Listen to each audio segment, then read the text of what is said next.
Salut tout le monde, c'est Lucie, j'espère que vous allez bien. Aujourd'hui, on se retrouve pour une nouvelle vidéo. Et quoi de mieux pour commencer cette année que en vous expliquant les différents mangas que j'ai découverts. Il y a des anciens mangas, il y en a des nouveaux, mangas slash animés, hein. Vraiment, ils existent en animé et en manga la plupart du temps. Voilà, il y en existe des nouveaux, des anciens, des filles pour les garçons, il y en a pour tous les goûts. Donc, c'est parti.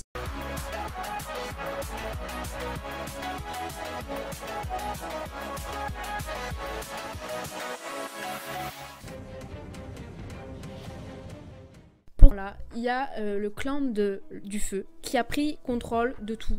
Et donc le boulot de l'avatar, ça va être de battre ce clan du feu, et il va se faire de nombreux amis. Grâce à Eva, car on l'a regardé ensemble, ce qui fait qu'il a une petite place dans mon cœur toute particulière.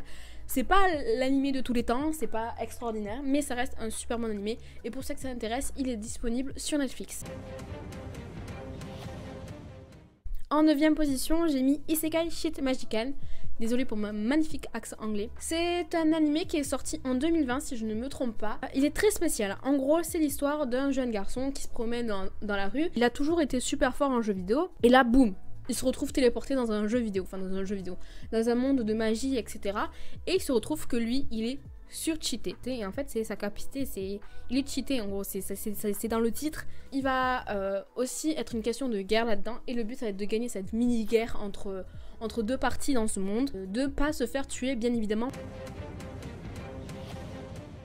En 8ème position, j'ai mis Assassin's Pride. En gros, cet animé raconte l'histoire d'une jeune fille, très jeune, je crois qu'elle est au collège, et elle fait partie d'une famille noble, et dans la noblesse, les gens, ils ont une sorte de pouvoir magique qui permet d'invoquer différentes armes et de les utiliser au combat. Malheureusement, elle ne possède pas de pouvoir magique. C'est tout un problème parce qu'il y a des rumeurs comme quoi du coup ça serait une bâtarde. Et on a un jeune homme qui arrive dans l'histoire qui en gros va s'occuper d'elle et qui va devenir son professeur.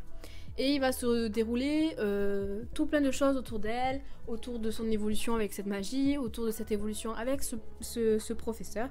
En tout cas, moi, ce que j'en ai pensé, je l'ai trouvé vachement intéressant. Je l'ai trouvé très déroutant aussi par ses relations amoureuses. Mais voilà, je vous laisse le découvrir par vous-même, il est très intéressant. En 7ème position, je vais me faire taper sur le doigt, je le sens venir comme une maison.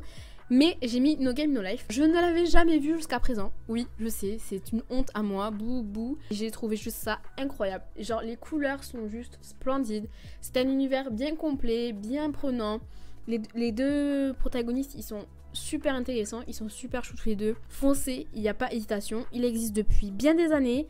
Quand j'ai commencé à regarder des mangas, c'était l'un des premiers. Je le découvre en 2020, mais c'est pas grave.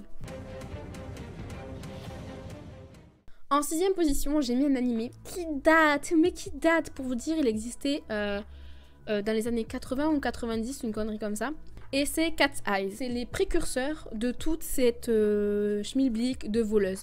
C'est les précurseurs de Keijujan. C'est les précurseurs de tout ce que vous voulez qui concerne le vol. C'est l'histoire de 3 sœurs qui ont perdu leur père. Et ce père-là, leur père était collectionneur d'œuvres d'art, de sculptures. Et du coup, leur but, c'est de reconstituer toute la collection de leur père. Et donc pour pouvoir récupérer toutes ces œuvres, elles sont obligées de les voler. On a une histoire d'amour, ce n'est pas un secret, entre l'une des voleuses et un policier. Je vous le conseille.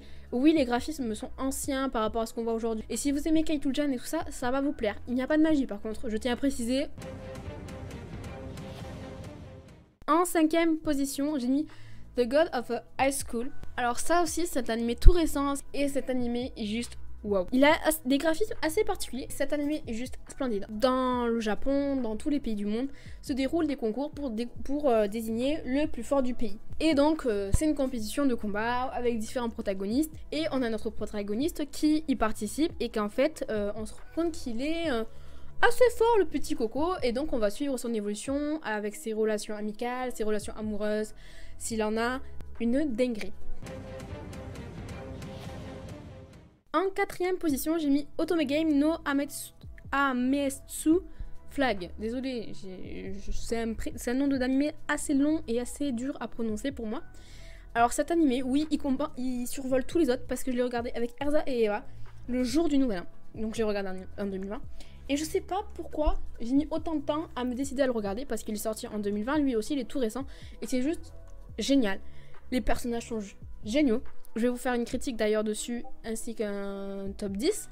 En gros, on suit une jeune étudiante qui était collégienne, qui avait 17 ans, dans le Japon, etc. Et en fait, il se retrouve qu'elle meurt et qu'elle se retrouve propulsée dans son jeu d'amour préféré.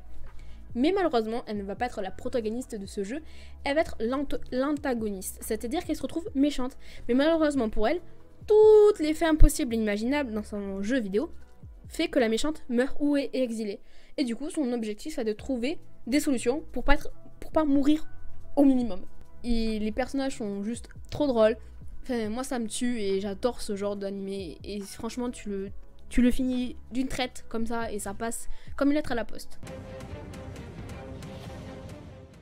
En troisième position, j'ai mis Welcome to the Demon School. Juste incroyable, les graphismes et tout. Je vous mettrai la critique que j'ai faite, ainsi que les différents tout savoir sur les personnages et le top 10 en petit, parce que j'ai vraiment, sur ma chaîne, fait tout ce qui était possible et inimaginable sur cet animé. Je vais pas en dire plus, mais voilà, si vous devez regarder un animé coloré, pétillant, etc., c'est celui-là, sachant qu'en plus il y a la saison 2 qui va pas tarder à sortir. En deuxième position, j'ai décidé de mettre Ma vie de slime. Cet animé n'est pas sorti en 2020, je crois qu'il est plus vieux, mais je l'ai découvert en 2020 en tout cas, et c'est juste une tuerie aussi. En gros, on suit l'histoire d'un personnage qui se promène dans la rue, et il a rien réussi de sa vie, il n'a jamais eu une petite copine, il a pas réussi en fait, et il se retrouve assassiné dans la rue. Mais du coup, il se fait réincarner dans un monde de monstres, de magie, etc. Mais lui, il est pas le dragon badass et tout ça, non, lui c'est un petit slime. Et en fait, il a des capacités spéciales qui vont lui permettre d'évoluer correctement, de se faire des amis, d'évoluer. Et donc je vous laisse le découvrir. Et en dernière position, j'ai mis Dr. Stone. Alors cet animé, ces personnages sont spéciaux parce qu'ils ont des traits et des caractéristiques physiques qu'on n'a pas l'habitude. Par exemple, Senku, pour moi, on dirait une sorte de poireau. Et voilà, tous les personnages sont super spéciaux, ils sont super attachants. D'ailleurs, il y a la saison 2 qui va aussi bientôt sortir. On suit Senku. Au tout début, on est dans notre monde actuel, la technologie, les voitures, etc. Sauf qu'il va y avoir une grosse sorte de pandémie, pour le coup. Et tout le monde va être transformé en pierre et Senku va compter tous les jours, toutes les secondes, qui va réussir à sortir de sa pierre. C'est un scientifique genre juste super intelligent et donc son objectif ça va être de ramener la civilisation et pour ça il va se céder de son ami, il va rencontrer des gros problèmes mais il va avoir un cerveau mais laissez tomber. Plus intelligent que ça, tu meurs. Mais voilà, c'est juste incroyable, la musique est juste incroyable aussi. J'espère que cette vidéo vous aura plu. N'hésitez pas à me dire en commentaire les animés que vous avez découverts en 2020. Donnez-moi un petit aperçu pour me donner l'eau à la bouche. Vous voyez, comme ça, si ça m'intéresse, bim, je vais voir, je regarde. Et c'est juste top. Donc je vous dis à bientôt pour une nouvelle vidéo.